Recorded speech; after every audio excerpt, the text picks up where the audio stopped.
Oops, kwento muna tayo. Hindi ko pa alam kung kailan ang flight ko. Pero ganun pa man, sinusulit ko ang bawat moment na nandito ako sa Pilipinas. Always present for Johnny. Mga alaala, lalo na kung magyayakap mga bado magasama. Nandito pala kami sa Laguna ng moment na to at nagdi-date kami ni Chandria.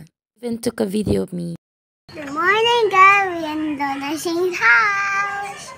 We ended the top. Moment na tatlo lang kami na nag-travel, enjoying the winds, air. Dreams, baby, are you?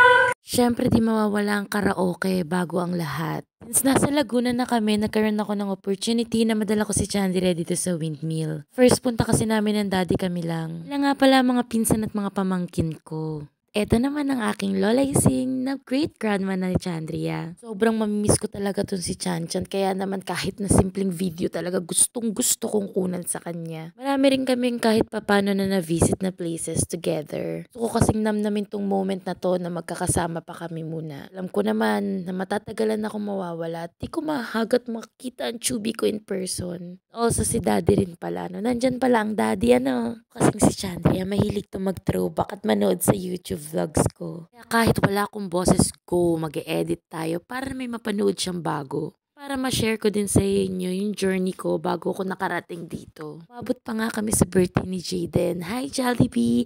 Thank you Jaden for inviting us. Alam niyo ba kung kanino ko naman ang pagiging emotional ko? Sa lola ko? Hindi. Happy lang ang lola at naiiyak siya kasi syempre matagal niya akong hindi makikita. Karoon na rin ako ng opportunity na makalabas with friends. Actually, meron pa nga yan na nag-coffee shop kami pero hindi pala akong video na nakuha. Ito yung bagong fineflex sa akin ni Chandria, panoorin ko daw siya. July 30, nag-dinner kami sa labas to celebrate Papa's birthday. At hindi ko alam nitong araw na din pala na ito ay lalabas na yung date kung kailan kami aalis or kung kailan yung flight ko. Wala na nag-start yung journey ko dito. Si daddy na tatid sundo sa akin. Niyaya nga pala ako ni Chandria na sumayaw kami. Dahil ako ay go na mami, sinabihan ko talaga siya. Itong video na pala to, nasa Divisoria kami ng daddy. Video kasi malapit nang umalis yarn. And this is the night bago ako umalis, nagpa-dinner yung kapatid ko outside. Thank you Shelby, I love you. And please watch the next video.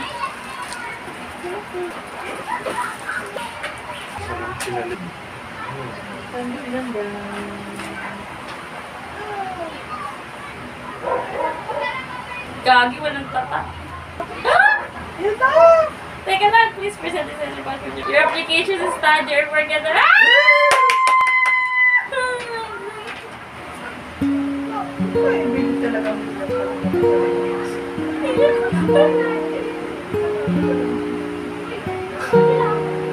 Approve!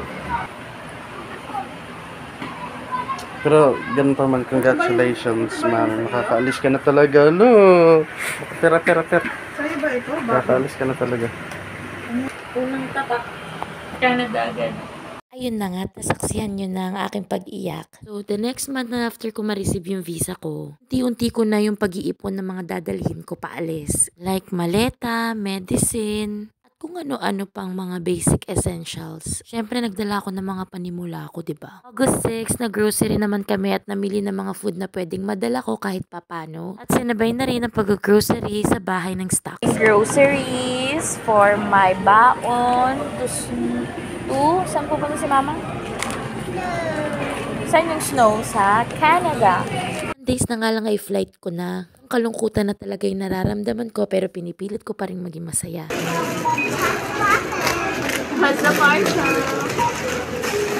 Pagka-uwi sa bahay, inayos ko agad yung mga gamit ko. Siniplak ko lahat ng bawat items na meron ako. Sinild ko din yung mga pwedeng liquid na matapon. Kasi mahirap na, diba? Part of me malungkot ako habang ginagawa to. Pero ayoko magpakita ng kahinaan sa anak ko kasi ayoko siyang malungkot. Palagi ko lang sinasabi na sa kanya na para sa kanya to.